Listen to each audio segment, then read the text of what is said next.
अस्सलाम वालेकुम दोस्तों, आज आपका ये मसला भी मैं हल कर देता हूँ। वैसे ही रेस्टोरेंट जैसा मज़ेदार मार्गरीटा अब हम घर पर बनाएंगे। वही टेस्ट वही मज़ा। अब आपको महंगे रेस्टोरेंट में जाकर पैसे ज़ाया करने की कोई ज़रूरत नहीं। तो चले बनाते हैं परफेक्ट मिंट मार्गरीटा।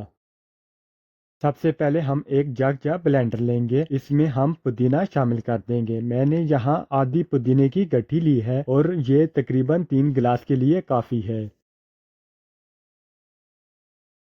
अब मैं इसमें नींबू का रस शामिल कर दूंगा। मैंने यहाँ 5 से 6 नींबू लिए हैं 3 गिलास के हिसाब से।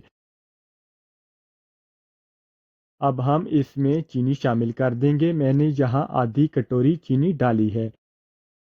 इसके बाद हम शामिल कर देंगे काला नमक। मार्केट में दो तरह के नमक आते हैं, एक हिमालयन एक रिफाइन। मैंने यहाँ हिमालयन साल्ट इस्तेमाल किया है क्योंकि इसका टेस्ट ज़्यादा बेहतर होता है। हम यहाँ हाफ टेबल स्पून काला नमक शामिल कर देंगे। अब आती है वो खास बात जो सब आपसे छुपाते हैं। हम इसमें एक चुटकी सूंड शामिल कर देंगे। याद रहे बहुत ज़्यादा नहीं डालना। सूंड हम बस बहुत कम मिकदार में शामिल करेंगे ताकि इसका जायका अलग से महसूस ना हो, लेकिन ड्रिंक का फ्लेवर थोड़ा सा डीप और रिफ्रेशिंग हो जाए। पीने वाले को बस ये महसूस करे कि कोई खास सा टेस्ट है, मगर वो समझ ना सके कि वो किस चीज की वजह से आया है। छोटा सा टच आपके मिंट मार्गरीटा को रेस्टोरेंट जैसा बना देता है। साथ में हम एक चुटकी काली मिर्च शामिल कर देंगे। अब हम इसमें बर्फ शामिल कर देंगे और थोड़ा सा सोडा या 7 अप शामिल कर देंगे। यहाँ हम थोड़ा सा सोडा इसलिए इस्तेमाल करेंगे ताकि पुदीना अच्छी तरह ग्राइंड हो जाए। बाद में हम बाकी का पूरा सोडा शामिल कर देंगे। इसे दोबारा मिक्स कर लेंगे।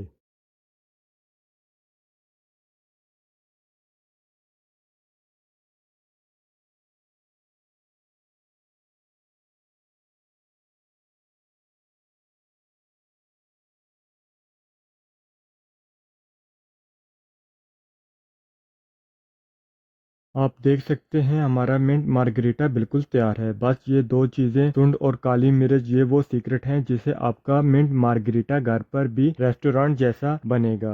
आप भी ये मिंट मार्गरीटा घर पर ज़रूर बना कर देखें और बार बार बाहर जाकर पैसे खर्च करने की ज़रूरत ना पड़े। गर्मियों के इस मौसम में ये ड्रिंक आपको ज़बरदस्त रिफ्रेशिंग देगा। और मैं अपनी समर सीरीज शुरू कर रहा हूँ ताकि आप इस गर्मी में मज़ेदार मज़ीद ठंडी रेसिपीज इंजॉय कर सकें और गर्मी को आसानी से मार दे सकें। तो मेरे चैनल को लाजमी सब्सक्राइब करें ताकि आप मेरी समर सीरीज की कोई वीडियो भी मिस ना कर सकें। अगर वीडियो पसंद आई हो तो लाइक ज़रूर करें। इंशाल्लाह फिर मिलते हैं एक नई रेसिपी के साथ। अल्लाह हाफिज।